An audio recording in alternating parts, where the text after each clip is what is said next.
Olá pessoas, eu sou o professor Eribe e hoje eu trouxe uma aula especial para vocês com as principais tipologias textuais que vocês vão encontrar aí quando fizerem provas. Esteja fazendo prova de concurso, prova de Enem, provas diversas que vocês estiverem fazendo. Essas tipologias textuais serão muito recorrentes e tem em relação a estas e outras aulas que eu vou lançar aqui no canal. Dentro das tipologias, as estruturas e detalhando cada uma delas. Hoje, no entanto, eu quero passar para você aqui rapidamente, sucintamente, as principais tipologias que você vai encontrar e aqui você já vai saber identificar. Essa aula é prévia para outras aulas que você também poderá ver aqui no canal nos próximos dias. Se isso fizer sentido para você, se for interessante, você já pode deixar o like aí, compartilhar esse vídeo com alguém que esteja estudando também e se inscreva no canal para não perder nada do que nós estaremos postando aqui para vocês, tá bom? Então vamos à nossa aula de hoje. Então nossa aula de hoje é tipologias textuais e hoje nós vamos falar dessas principais tipologias textuais aqui, que são o texto narrativo, o texto descritivo, o texto dissertativo, que se divide em duas formas que ele pode se apresentar, na forma de texto expositivo, dissertativo expositivo, ou na forma de texto argumentativo. Também iremos ver rapidamente aqui no texto explicativo, que também se apresenta de duas maneiras. Ou é texto explicativo injuntivo, instrucional, ou texto explicativo prescritivo. Então vamos lá. Texto narrativo, primeira tipologia textual aí, que nós temos contato desde a nossa infância, são com os textos narrativos. O ser humano adora contar histórias. E um texto narrativo tem esse propósito inicial: contar uma história ou história. História, quando acontece no tempo real, no mundo real, e história, quando se refere a uma ficção, tá certo? Então, o que é um texto narrativo? Como eu sei certamente que aquele texto é um texto narrativo? A narrativa só acontece quando existem essa formulazinha aí que vocês estão vendo aí. Personagens praticando ações e essas ações se transformam num tempo e num espaço. Como assim? Isso significa o seguinte: só existe narrativa quando, no desenvolver do enredo, nós vemos as situações se modificando.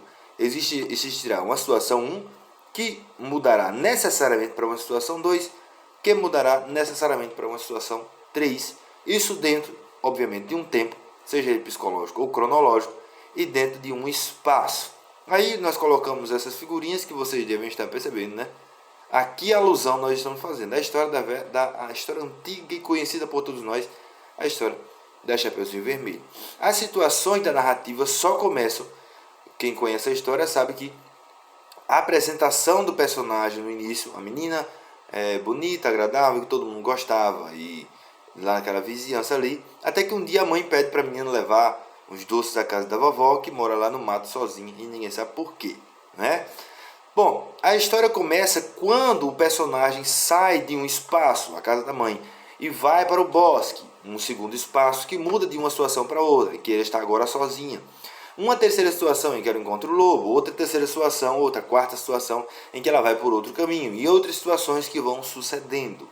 A narrativa só acontece quando as situações mudam. Isso significa que uma notícia pode ser um texto narrativo, desde que haja uma mudança de ações ou de situações envolvendo determinados personagens, tá certo?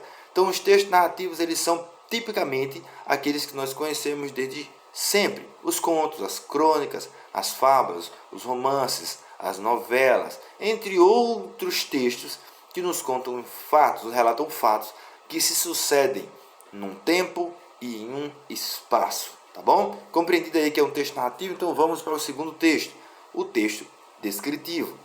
Quando você ler um texto descritivo, é preciso que você, se um bom texto descritivo vai fazer isso, ele vai gerar uma imagem na sua mente. Nessa imagem que você está vendo um carro vermelho, e essa imagem está formada na sua mente aí por causa da foto, ok? Porém, num texto descritivo, essa mesma foto seria formada na sua mente apenas com a descrição. Para que uma descrição alcance seus objetivos de fazer com que você tenha em sua mente uma determinada imagem, ele precisa ser carregado de adjetivos. Então vamos ver aqui como é que esse texto se configura? A descrição daquela imagem que nós vimos anteriormente. O carro era novo e luxuoso. Sua cor vermelha chamava a atenção.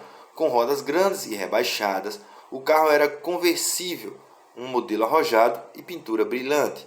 Então, esse trechinho descritivo faz com que você imagine aquela foto que nós vimos anteriormente, tá certo? Então, o que acontece? A maioria dos textos que são, por exemplo, textos narrativos, tem trechos que são descritivos por causa da apresentação dos personagens. Então, de repente, você vai encontrar trechos descritivos dentro de um texto narrativo.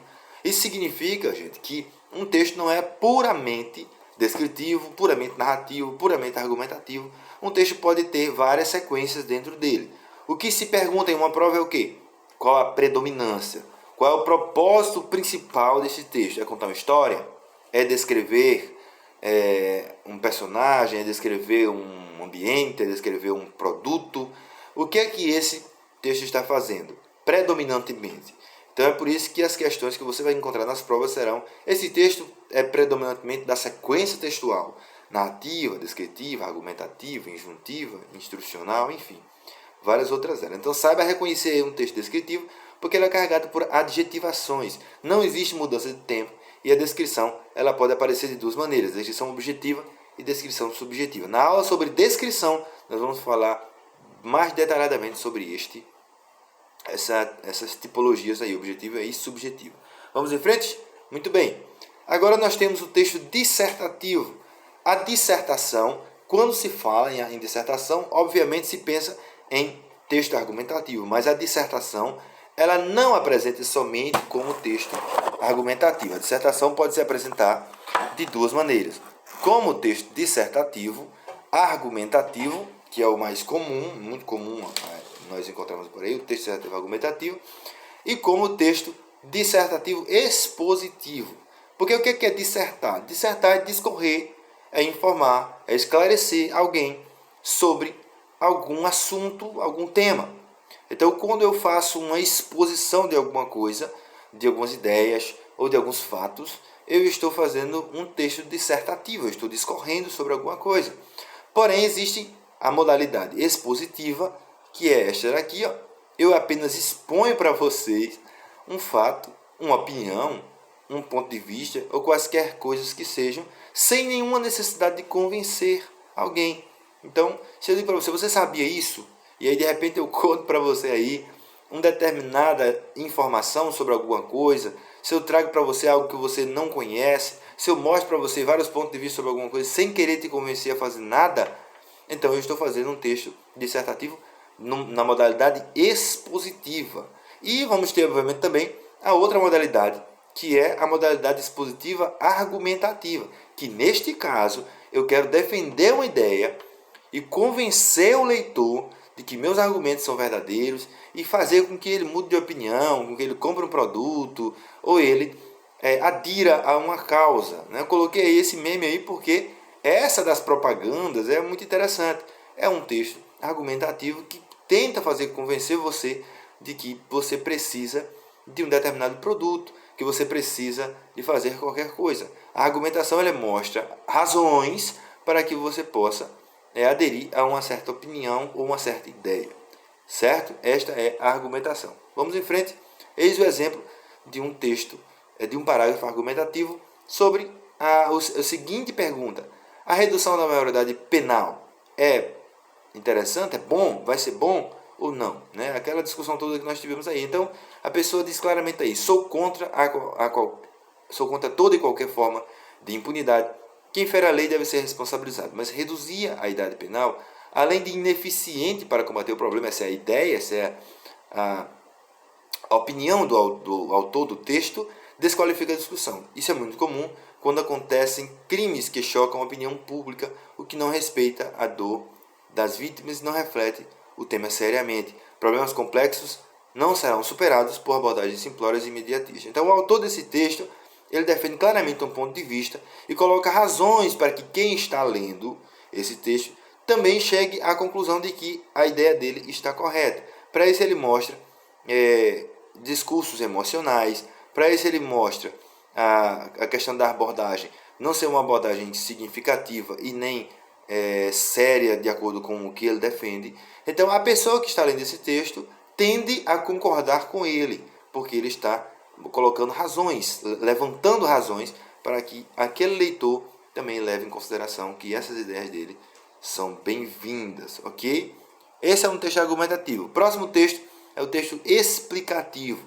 O texto explicativo ele tem um principal propósito de instruir o leitor sobre determinado procedimento, fornecer para ele informações que podem condicionar a conduta desse leitor, mas sempre haverá num texto explicativo incitação à ação, certo? Um texto explicativo vai levar você a agir de alguma maneira. Só que existirá duas maneiras desse texto levar você a uma determinada ação, levar o leitor a uma determinada ação.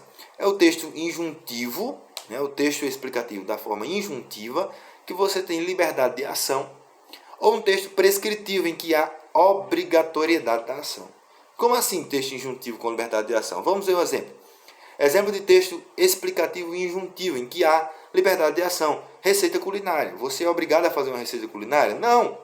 Instruções comportamentais, manuais de instruções, bula de remédio. Você é obrigado a seguir tudo que está escrito ali? Não. Existe uma liberdade de ação por parte do leitor. Mas o texto é da forma explicativa, prescritiva, aí existe uma obrigatoriedade de ação. Como é assim? Cláusulas contratuais. Se você assina um contrato, você tem a obrigação de cumprir o que está escrito no contrato. O edital do concurso público. Se inscrever no concurso público, você tem que obedecer a todas aquelas regras que o concurso público prescreve para você. Regra de trânsito, a Constituição e diversos outros tipos de leis que irá fazer com que você e qualquer leitor que esteja em contato com esse texto injuntivo prescritivo tente cumprir essas determinações, tá certo? Então essas são as principais tipologias textuais que você vai encontrar aí nas provas. Então qualquer dúvida, deixe seu comentário aqui embaixo e também você pode ver outros vídeos aqui do canal